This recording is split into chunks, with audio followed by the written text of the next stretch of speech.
जय हिंद साथियों, स्वागत है आप सभी का अपने YouTube channel the Raj research centre में। और आज की इस वीडियो में बात करने वाले हैं क्लास 12th की इकोनॉमिक्स के चैप्टर मुद्रा के, जो बहुत ही इंपॉर्टेंट होने वाला है। इसके अंदर हम मुद्रा चैप्टर के हर एक कंसेप्ट को समझेंगे तथा साथ ही साथ ये भी समझने की कोशिश करेंगे कि पेपर के दृष्टिकोण से कौन सा ज़्यादा इंपॉर्टेंट है। तो समझते हैं, आइए स्टार्ट करते हैं पहले टॉपिक के साथ। दोस्तों, पहला टॉपिक ये आता है कि वस्तु विनिमय प्रणाली क्या है और इसकी समस्याएं। पहले समझते हैं वस्तु विनिमय प्रणाली क्या है। जब लोग अपनी आवश्यकताओं की पूर्ति के लिए वस्तु के बदले वस्तुओं का आदान प्रदान करें, यानी एक आदमी या एक से अधिक आदमी क्या करते हैं, अपनी नीड्स को फुलफिल करने के लिए वस्तु उसको देते हैं और उसकी वस्तु अपने पास ले लेते हैं। इसी को बोलते हैं वस्तु विनिमय प्रणाली, इसे बोलते हैं बार्टर सिस्टम। तो बार्टर सिस्टम क्या समझ में आ गया? जब व्यक्ति अपनी आवश्यकताओं की पूर्ति के लिए वस्तु के बदले वस्तु का आदान प्रदान करे, इसे हम वस्तु विनिमय प्रणाली कहते हैं। वस्तु विनिमय प्रणाली जो है, इसे हम सीसी अर्थव्यवस्था, सीसी अर्थव्यवस्था यानी सीसी इकोनॉमी के नाम से भी जानते हैं। तो दोनों नंबर बता दिया मैंने। अब समझते हैं कि वस्तु विनिमय प्रणाली क्या समस्या थी और इसे क्यों खत्म कर दिया गया और आज इसे हम मुद्रा का यूज़ क्यों कर रहे हैं। तो समझते हैं पहली समस्या। वस्तु विनिमय प्रणाली की पहली समस्या थी आवश्यकताओं के दोहरे संयोग की समस्या। कौन समस्या?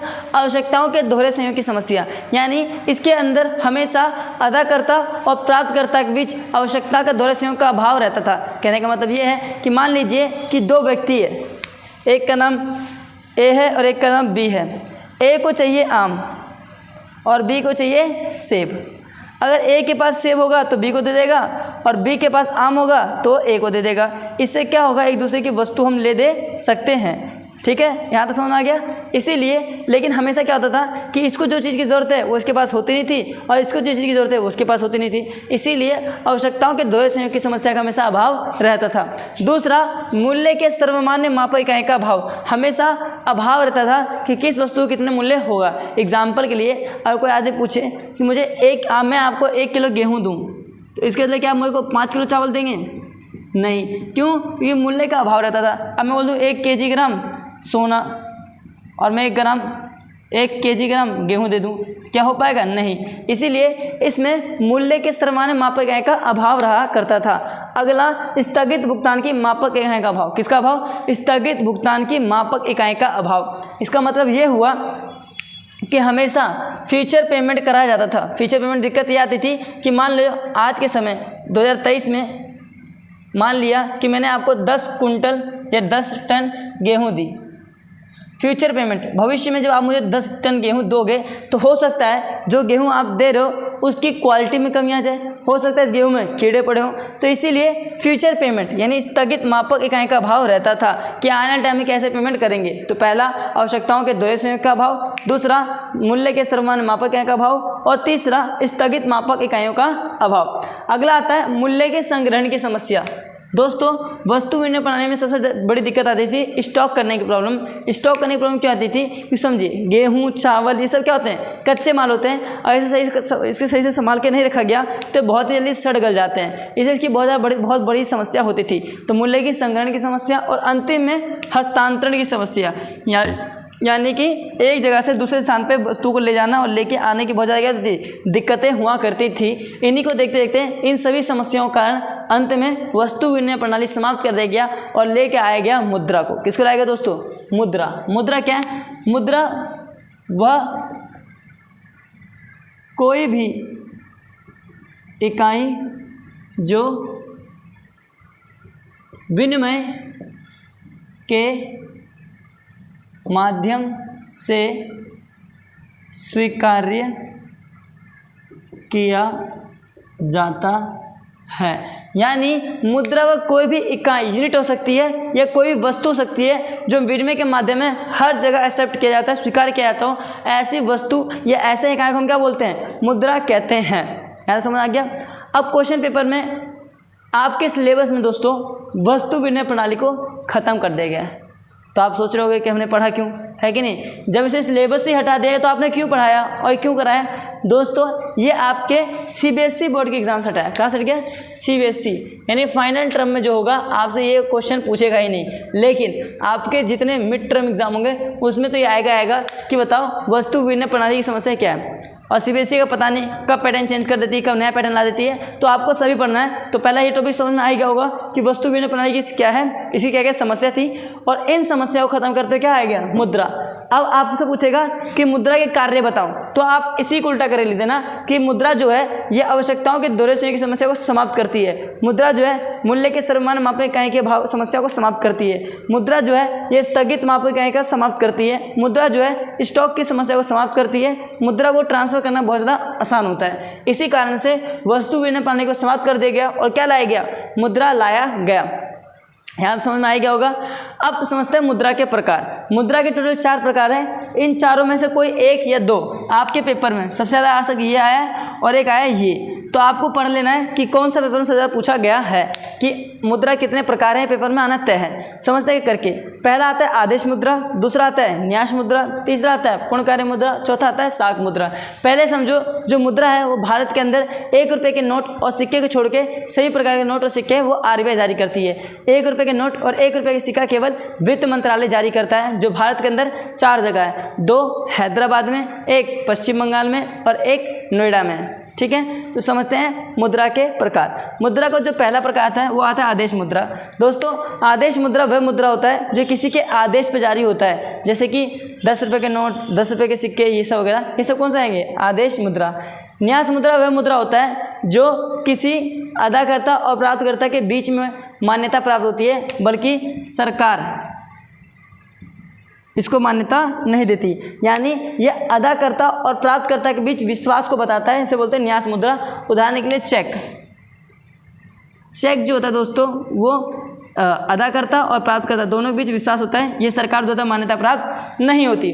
अगला आता है पूर्ण कार्य मुद्रा। पूर्ण कार्य मुद्रा वह मुद्रा होता है जिसका साधन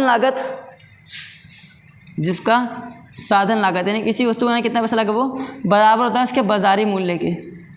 जैसे कि 1 ग्राम सोना को ले लो तो उसकी वैल्यू जितनी आएगी, जितनी भी हो उसकी वैल्यू क्या होती है, हमेशा समान रहती है। यानी कि पूर्ण कार्य मुद्रा वह मुद्रा होता है जिसकी साधन लागत बाजारी कीमतें क्या हो, समान हो। अगला आता है साख मुद्रा। साख मुद्रा वह मुद्रा होती है जिसकी साधन लागत कम होती है और बाजारी लागत अधिक होती है। बाजारी मूल्य अधिक होती है, साधन लागत कम होती है। यानी कि मान लो 2000 रुपये का नोट, पहले दोबारा समझना, 2000 का नोट समझो। साख मुद्रा वह मुद्रा होती है जिसकी साधन लागत कम होती है और बाजारी मूल्य अधिक होती है। कैसे, 2000 का नोट समझो, जो 2000 का नोट है उसे बनाने में कितने रुपये खर्च होंगे, मुश्किल से 3 से 4 रुपये, लेकिन मार्केट में वैल्यू कितनी है, 2000 रुपये। तो इसीलिए ऐसे मुद्रा को हम साख मुद्रा कहते हैं। साख मुद्रा वह मुद्रा होती है जिसकी साधन लागत कम तो बाजारी मूल्य अधिक होती है, जैसे कि 2000 रुपये का नोट। यहाँ तक समझ में आ गया होगा। अब बढ़ते हैं लास्ट टॉपिक और कि मुद्रा आपूर्ति क्या है तथा इसके घटक। कौन सा दोस्तों, मुद्रा आपूर्ति क्या है तथा इसके घटक। दोस्तों जो मुद्रा आपूर्ति है इसका मतलब ये होता है कि एक अर्थव्यवस्था में, कहाँ पे दोस्तों, एक अर्थव्यवस्था में एक निश्चित समय बिंदु पर, कहाँ पे, निश्चित समय बिंदु पर जनता के पास उपलब्ध मुद्रा को क्या कहते हैं, मुद्रा आपूर्ति। मनी सप्लाई का सीधा कंसेप्ट ये है कि एक अर्थव्यवस्था में एक फिक्स्ड पॉइंट ऑफ टाइम पे, एक निश्चित समय बिंदु पे जनता के पास कितने पैसा है उसे बोलते हैं मुद्रा आपूर्ति। एग्जांपल के लिए अभी ये वीडियो देख रहे हो आप, तो आपके जेब में कितना पैसा है, ये मुद्रा आपूर्ति। क्यों, क्योंकि मैं फिक्स पॉइंट ऑफ टाइम बता रहा हूँ कि इतने टाइम तुम्हारे पास पैसा है। मेरे जेब में भी कितना पैसा है, ये भी क्या जाएगा, मुद्रा आपूर्ति। यानी मुद्रा आपूर्ति से हमारे पे एक अर्थव्यवस्था में निश्चित समय बिंदु पर जनता के पास उपलब्ध कुल मुद्रा को ही हम मुद्रा आपूर्ति कहते हैं। और इसके घटक जो हैं वो 4 हैं। कितने घटक हैं, 4। कितने कितने कितने 4, M1, M2, M3, M4।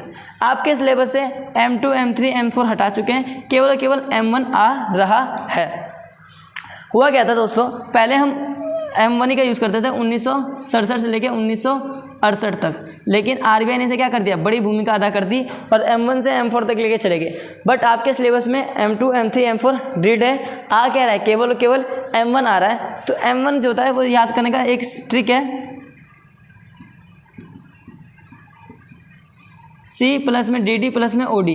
ये अगर फॉर्मूला आप याद कर लेते हो तो 1 नंबर तो आपके एग्जाम में पक्के हैं, और एमसीक्यू में तो 100% गारंटी के साथ है ये आएगा कि M1 का फॉर्मूला बताइए। तो आपको ये नहीं लिखना है कि सी प्लस डी डी, ये एक एग्जाम्पल है। सी मतलब करेंसी, डी मतलब डिमांड डिपॉजिट, ओ डी मतलब अदर डिपॉजिट। अब सी का मतलब यहाँ पर हो गया जनता के पास उपलब्ध कुल मुद्रा और सिक्के। डी डी मतलब कमर्शियल्स बैंक, वाणिज्यिक बैंकों के पास कुल मांग जमाएं, डिमांड डिपॉजिट, यानी कमर्शियल्स बैंक के पास जितने भी डिमांड डिपॉजिट है वो। और लास्ट में आता है अदर डिपॉजिट यानी कि अन्य जमाएं, और अन्य जमाएं में से कौन रखता है? आरबीआई। तो आरबीआई के पास अन्य जमाएं। अब पूरा बताओ, जनता के पास उपलब्ध नोट और सिक्के, वाणिज्यिक बैंकों के पास मांग जमाएं, और आरबीआई के पास अन्य जमाएं। C plus D D plus O D, और ये M1 के घटक हो गए। ये MCQ में आएगा और 100% आएगा, इसलिए इस पूरे वीडियो को समझ लिए अच्छे से। तो यहाँ तक समझ में आ गया होगा, एक बार स्क्रीनशॉट ले लो। तो फाइनली समझ में आ गया कि वस्तु विनिमय प्रणाली की क्या थी, इसकी क्या समस्या थी, इसे क्यों समाप्त कर दिया। मुद्रा कार्य बताओ। आपको वस्तु विनिमय प्रणाली की समस्या याद करनी है अच्छे से, और लास्ट में पेपर में अगर मान लो वस्तु विनिमय प्रणाली की समस्या नहीं आती, पेपर में आता है मुद्रा के कार्य बताएं, तो मुद्रा की डेफिनेशन लिखना है और इन्हीं के पीछे इन सबको समाप्त करता है, ये लगा दोगे तो मुद्रा के क्या बन जाएगा? कार्य बन जाएगा। आगे मुद्रा के प्रकार और मुद्रा आपूर्ति।